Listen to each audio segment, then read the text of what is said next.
എല്ലാവർക്കും queen Mary ടോക്സിലേക്ക് സ്വാഗതം. ഉൽപ്പത്തി 3:15. നീയും സ്ത്രീയും തമ്മിലും നിന്റെ സന്തതിയും അവളുടെ സന്തതിയും തമ്മിലും ഞാൻ ശത്രുത ഉളവാക്കും. അവൻ നിന്റെ തല തകർക്കും, നീ അവൻ്റെ കുതികാലിൽ പരിക്കേൽപ്പിക്കുകയും ചെയ്യും. മനുഷ്യൻ്റെ പതനത്തെക്കുറിച്ചാണ് ഇന്ന് നമ്മൾ മനസ്സിലാക്കുന്നത്. ദൈവമായ കർത്താവ് സൃഷ്ടിച്ചതിൽ ഏറ്റവും കൗശലമേറിയതായിരുന്നു സർപ്പം.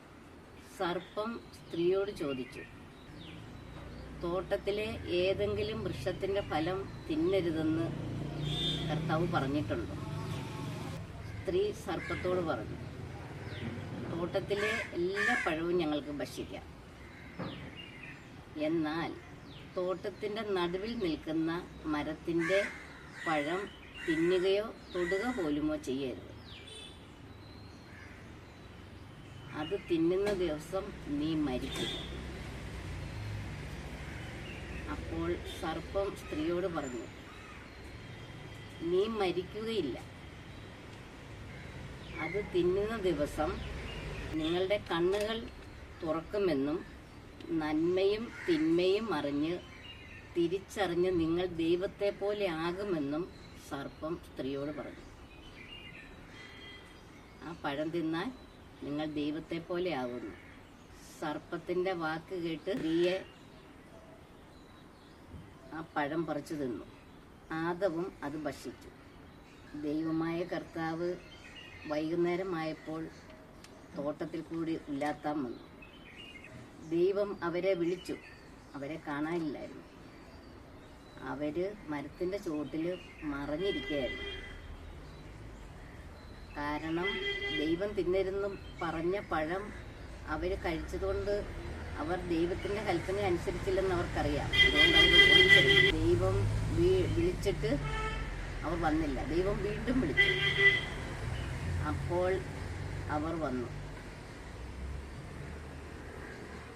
നീ എവിടെയാണെന്ന് ചോദിച്ചു. നീ എന്താണ് വിളിച്ചതെന്ന് ചോദിച്ചു. അപ്പോൾ പറഞ്ഞു, ഞാൻ നഗ്നനാണ്, അതുകൊണ്ടാണ് ഞാൻ വരാതിരുന്നത്. അപ്പം ദൈവം ചോദിച്ചു, നീ നഗ്നനാണെന്ന് ആര് പറഞ്ഞു? തോട്ടത്തിൽ നടുവിൽ നിന്ന പഴം നീ ഭക്ഷിച്ചോ? അപ്പോൾ ആദം പറഞ്ഞു, ഹവ്വയാണ് എനിക്ക് തന്നത്. നീ കൂട്ടിന് തന്ന സ്ത്രീയാണ് എനിക്ക് തന്നത്. ഞാനത് ഭക്ഷിച്ചു. അപ്പോൾ ദൈവം ഹവ്വയോട് ചോദിച്ചു, നീ എന്തിനാണത് ഭക്ഷിക്കുകയും നിന്റെ ഭർത്താവിന് കൊടുക്കുകയും ചെയ്തത്? അപ്പോൾ ഹവ്വ പറഞ്ഞു, സർപ്പമാണ് എന്നെ വഞ്ചിച്ചത്, അതുകൊണ്ടാണ് ഞാൻ ആ പഴം തിന്നത്. ദൈവമായ കർത്താവ് സർപ്പത്തോട് പറഞ്ഞു, നീ ഇത് ചെയ്തതുകൊണ്ട് നീ എല്ലാ കന്നുകാലികളുടെയും വന്യമൃഗങ്ങളുടെയും ഇടയിൽ നീ ശപിക്കപ്പെട്ടതായിരിക്കും.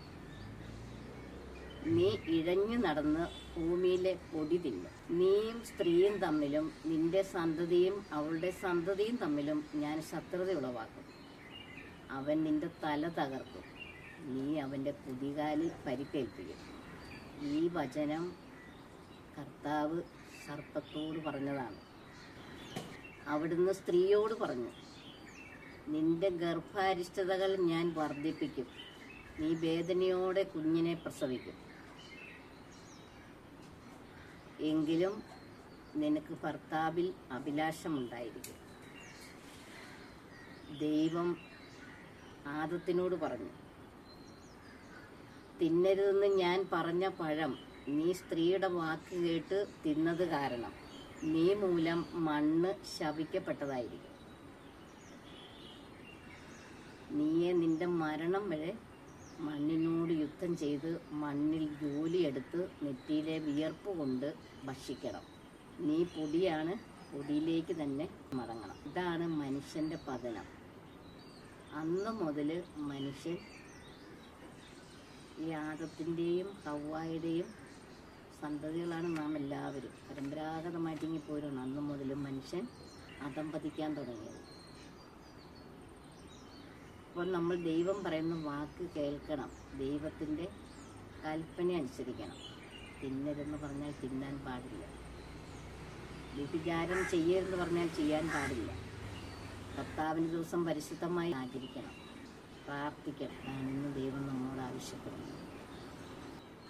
നമുക്ക് പരിശുദ്ധ അമ്മയോട് ഒരു നിമിഷം പ്രാർത്ഥിക്കാം. നന്മ നിറഞ്ഞ മറിയമ്മേ സ്വസ്തി, കർത്താവ് അങ്ങയോടുകൂടെ സ്ത്രീകളിൽ അങ്ങ് അനുഗ്രഹിക്കപ്പെട്ടവളാകുന്നു. അങ്ങയുടെ ഉദരത്തിൻ ഫലമായി ഈശോ അനുഗ്രഹിക്കപ്പെട്ടവനാകുന്നു. പരിശുദ്ധ അമ്മേ, തമ്പുരാൻ്റെ അമ്മേ, പാപികളായ ഞങ്ങൾക്ക് വേണ്ടി എപ്പോഴും ഞങ്ങളുടെ മരണസമയത്തും തമ്പുരാനോട് അപേക്ഷിക്കണമേ. ആമേൻ.